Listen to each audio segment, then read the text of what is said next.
Harapan itu masih ada, tapi bayang-bayang kegagalan juga semakin nyata. Arsenal FC kembali berada di persimpangan antara mengakhiri penantian gelar atau mengulang cerita lama yang pahit.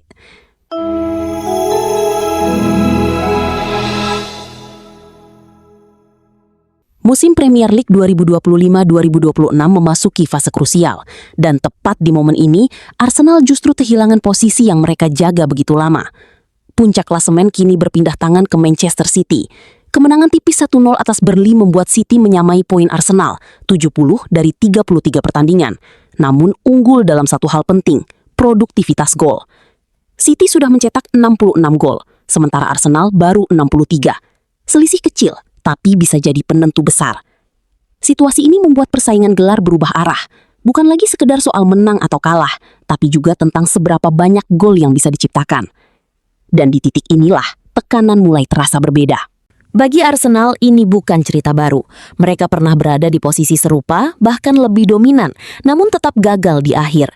Musim 2022-2023 menjadi contoh paling menyakitkan. Saat itu, Arsenal memimpin klasemen selama 248 hari, hanya untuk kehilangan segalanya di fase akhir musim. Musim ini pun tak jauh berbeda.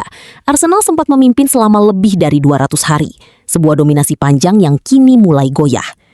Sejarah seolah berbisik, mengingatkan bahwa posisi puncak tidak selalu menjamin gelar juara.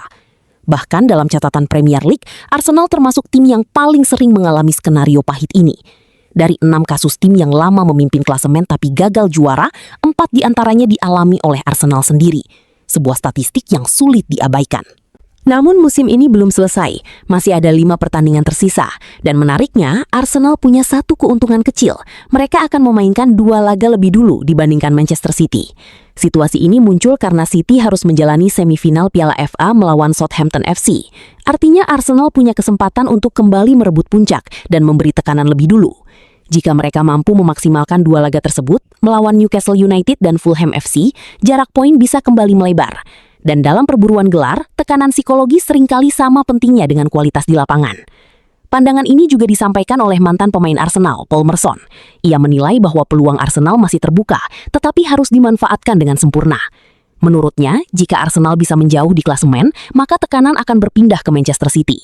Namun jika tidak, maka City, dengan pengalaman dan konsistensinya, akan menjadi favorit kuat untuk kembali juara. Dan itulah yang membuat situasi ini terasa menegangkan. Di atas kertas, kedua tim hampir identik. Jumlah kemenangan, hasil imbang hingga kekalahan sama persis. 21 menang, 7 seri, dan 5 kalah.